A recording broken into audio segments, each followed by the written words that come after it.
नमस्कार दोस्तों, स्वागत करता हूं आप सभी का आपके अपने ऑफिशियल यूट्यूब चैनल जो कि अपार न्यूज़ नेटवर्क है। ठीक है, आपको हमें रखता है हमेशा राष्ट्रीय अंतर्राष्ट्रीय खबरों से अपडेट। इसी कड़ी में जुड़ते हुए हम राजनीतिक क्षेत्र से यानी पॉलिटिक्स से एक ऐसी खबर सामने लेकर आए हैं जिसको आप लोगों को पता होगा। ठीक है, कि जिस तरह से पश्चिम बंगाल में और असम में भारतीय जनता पार्टी बीजेपी की सरकार बनी। ठीक है, वहाँ पे मतलब विधानसभा चुनाव बीजेपी की पार्टी जीती। उसी तरह तमिलनाडु में भी एक सुपरस्टार माने जाने जो कि साउथ फिल्म इंडस्ट्री के सबसे बड़े हीरो, ठीक है, आम जनता और युवाओं के बीच काफ़ी सुर्खियों में रहते हैं, विजय थलपति सुपरस्टार। उनके बारे में हम आपको बताएंगे कि उनकी जीत किस तरह से हुई और किस तरह से उनकी जीत होने के साथ साथ उसके सबसे बड़े कारण क्या है, reasons behind behind this great victory. ठीक है, and what are the challenges उसके व्हाट आर द चैलेंजेस, उसके चैलेंजेस क्या हैं जिसको आप लोगों को इस बोर्ड पे सामने दिख रहा होगा। ठीक है, सबसे बड़े हम लोगों ने पहले कारण को नोट किया है, कारण क्या है, रीजन्स क्या है उनकी जीत के, फिर चैलेंजेस के बारे में बताएंगे आपको। ठीक है, तो वही का शुरू करते हैं। जैसा कि आपको कंटेंट देखने से पता चल रहा होगा कि विजय थलपति की पार्टी तमिलनाडु में टीवी के, ठीक है, इस नाम से बनी है। इसकी जीत का विश्लेषण हम लोग करेंगे। तो उसके पहले जान लेते हैं इसके कारण क्या है। ठीक है, कारण क्या है मतलब इसके रीजन्स क्या हैं। तो पहला रीजन बताया जा रहा है, ये सब कुछ मीडिया रिपोर्ट्स के अनुसार, कि पहला ये रीजन हो सकता है सुपरस्टार इमेज और युवाओं का क्रेज। विजय थलपति आपको पता होगा तमिलनाडु के सबसे बड़े माने जाने सुपरस्टार हैं। ठीक है, साउथ फिल्म इंडस्ट्री के। तो सुपरस्टार इमेज यानी कि उनकी जो इमेज है आम जनता के बीच, युवाओं के बीच, वो बहुत ही ज़्यादा सुर्खी में रहती है, जिसका सबसे ज़्यादा क्रेज युवाओं के बीच है। ठीक है, यूथ्स के बीच है। और नीचे को बैकग्राउंड से जो आते हैं, यानी पिछले जो पिछड़ी जाति से आते हैं वहाँ के, उन पे भी काफ़ी ज़्यादा सुर्खियों में रहते हैं विजय थलपति। तो ये सबसे बड़ा उनका फिल्म इंडस्ट्री में होना, यानी साउथ सुपरस्टार होना, और जो है युवाओं के बीच काफ़ी ज़्यादा लोकप्रिय रहना अपनी अच्छी फिल्मों से। ठीक है, ताकि लोगों को और भी ज़्यादा प्रोत्साहन मिल सके। तो ये सबसे बड़ा कारण माना जा रहा है। क्या कारण है? पहला सुपरस्टार इमेज और युवाओं का क्रेज। दूसरा क्या है? डीएमके और एआईडीएमके। ठीक है, ये दो पार्टियां हैं जो कि तमिलनाडु की सबसे मानी जानी पुरानी पार्टियां मानी जाती हैं। डीएमके यानी कि द्रविड़ मुनेत्र काजगम, और ऑल इंडिया द्रविड़ मुनेत्र काजगम। ये एआईडीएमके जो है लगभग 50 साल से 70 साल पुरानी पार्टियां हैं।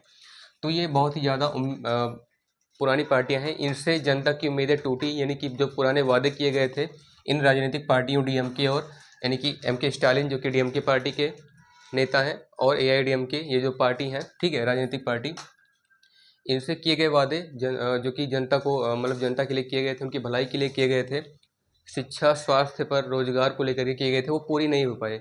तो इनसे इन दोनों राजनीतिक पार्टियों से, डीएमके एआईडीएमके से, जनता की काफ़ी सारी उम्मीदें टूटी, भरोसा भी टूट गया। तो ये दूसरी सबसे बड़ी वजह माना जा रहा है। तीसरी वजह क्या है? साफ सुथरी और आक्रामक इमेज।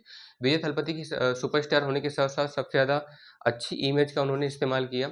ठीक है, क्योंकि काफ़ी ज़्यादा उन्होंने अच्छे ढंग से, जिस तरह से फिल्मों में वो काम करते हैं, फिल्मों में लेकर काफ़ी ज़्यादा चर्चा में रहते हैं आम जनता और लगभग तमिलनाडु की जनता के बीच। तो उस तरह से उनकी साफ सुथरी और आक्रामक इमेज, यानी कि जोश से भर देने वाले उनके जो भाषण है, स्पीच हैं, वो जनता के बीच काफ़ी ज़्यादा जो है लोकप्रिय हो रहे हैं। और माना जा रहा है कि विजय थलपति आने वाले टाइम में तमिलनाडु के सीएम भी बन सकते हैं। ठीक है, जो कि विधानसभा चुनाव उन्होंने जीत भी लिया है। चौथा अब सबसे बड़ा माना जा रहा है कि ground level fan club network. Vijay Thalapathy का ये मानना है, मतलब उनकी फिल्मों में भी जिस तरह से वो काम करते हैं, उनको ये दिखाया जाता है कि वो गरीबों के मसीहा हैं। ठीक है, मतलब कि गिरे से गिरे लोग जो है, जो कि निम्न स्तर के आते हैं, वो उनको उठाकर एलीट क्लास मैन कैसे बनाते हैं, कैसे रिच पर्सन की तरह उनको जो है बिहेव करते हैं, और उनको मतलब एक प्रकार से टैलेंट देते हैं कि आप भी कुछ ना कुछ कर सकते हो। ठीक है, तो वो गरीबों के सबसे बड़े मसीहा माने जाते हैं।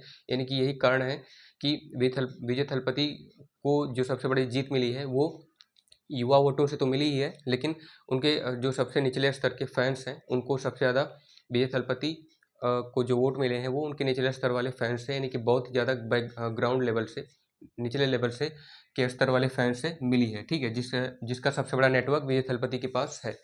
उसके बाद फिर स्टार पावर प्लस राजनीति टाइमिंग। ठीक है, यानी कि विजय थलपति स्टार पावर तो है ही, सुपरस्टार है साउथ के, वो उनकी राजनीति में आने का टाइमिंग भी बहुत ही ज़्यादा परफेक्ट माना जा रहा है कि वे ऐसे टाइम पर उन्होंने एंट्री की है जब लोगों को लगा कि अब एक नए नेता की ज़रूरत है, और परिवर्तन की चाह ही संसार का नियम है, आपको पता होगा।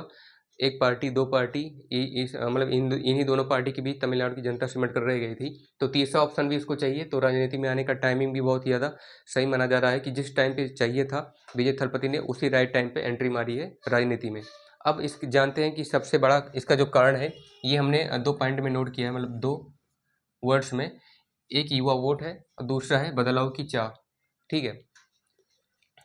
अब जानते हैं चुनौतियां क्या हैं। अगर विजय थलपति सीएम बनते हैं तमिलनाडु के, ठीक है, तो सिर्फ स्टारडम चुनाव नहीं जिताता, मतलब सिर्फ स्टार होना ही विजय थलपति का ये मानना कि वो साउथ फिल्म इंडस्ट्री के सबसे बड़े स्टार हैं, ऐसा मानकर अगर वो काम करेंगे तो वो चुनाव मतलब क्या बोलते हैं, ये चुनाव नहीं जीत पाएंगे। ठीक है। उनको बदलाव की चाह पर आगे बढ़ना होगा, गरीबों के लिए भी काम करना होगा, मतलब समान भाव से आगे बढ़ना होगा, मजबूत बूथ संगठन बनाना होगा, उनका जो संगठन है अपनी पार्टियों का, उसका भरोसा बनाए रखना होगा और उसको बहुत ही ज़्यादा स्ट्रांग बनाने की ज़रूरत है, ताकि कोई भी पार्टी का मतलब किसी भी मेंबर का भरोसा न तोड़े। ग्रामीण वोट बैंकों में बहुत ही ज़्यादा पकड़ बनानी होगी। जितने भी ग्रामीण स्तर के वोट्स हैं, ठीक है, जो पिछड़े जाति के हैं या फिर जो मध्यम वर्गीय मिडिल क्लास के हैं, उसमें उन ग्रामीण बैंक के वोटों में उनको मजबूत पकड़ बनाने की ज़रूरत है। और सबसे लास्ट वाला, डीएमके और एआईडीएमके जैसी राजनीतिक पार्टियों का मुकाबला आसान नहीं होगा, क्योंकि ये दोनों पार्टियां 50 साल और 70 साल पुरानी पार्टियां हैं।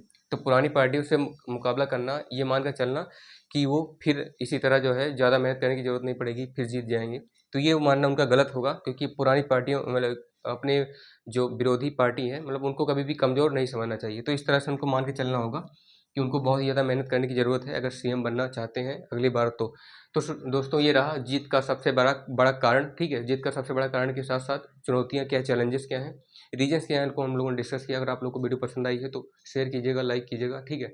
कमेंट करके बताइए वीडियो कैसी बनी है, कहीं भी मिस्टेक हो तभी बताइएगा, समझ में नहीं आ रहा है तभी बताइए।